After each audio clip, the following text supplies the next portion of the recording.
আজকে আমরা রংপুরে এসেছি। আমার খুব কষ্ট লাগছে এই কথাটা বলতে।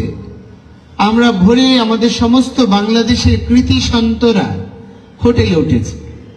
আমাদেরকে সন্ধ্যায় হোটেল ম্যানেজমেন্ট জানালো পুলিশ প্রশাসন চায় না যে আমরা এখানে হোটেলে থাকি, আমাদের হোটেল ছেড়ে দিতে বলছে।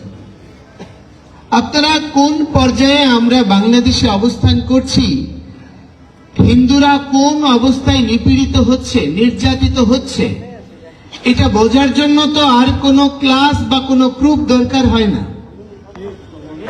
যেই সন্তরা আত্মোৎসর্গিত জীবন যাপন করছেন, এই যে রবিশানন্দ মহারাজ, মেজর জিয়া যেই সেক্টরের দায়িত্বে ছিলেন সে সেক্টরের অধীনে উনি মুক্তিযুদ্ধ করেছেন। তো যেই মুক্তিযুদ্ধে 30 লক্ষ শহীদ আত্মোৎসর্গ করেছেন এবং বর্তমান যে অভ্যুত্থান হয়েছে এখানেও হাজার হাজার আত্মোৎসর্গ করেছেন। তো হাজার হাজার আত্মোৎসর্গকে আমি স্বীকৃতি দেব, সম্মান দেব, মর্যাদা দেব, তাদের অবদানকে স্মরণ রাখবো। তাই বলে কি 30 লক্ষ শহীদের আত্মত্যাগকে ভুলে যাব?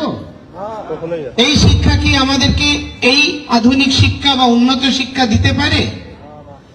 তো প্রশ্নটা হচ্ছে, যেই সন্তরা নিজের পারিবারিক জীবনগণ্ডি বাইরে এসে একমাত্র সনাতন ধর্মের সন্তরা কোন ধর্মের বিরুদ্ধে বিষোদ্গার করে না, প্রতিটি ধর্মের প্রতি সম্মান দিতে শেখায়, প্রতিটি আদর্শকে মূল্যায়ন করতে শেখায়, তো তারা যদি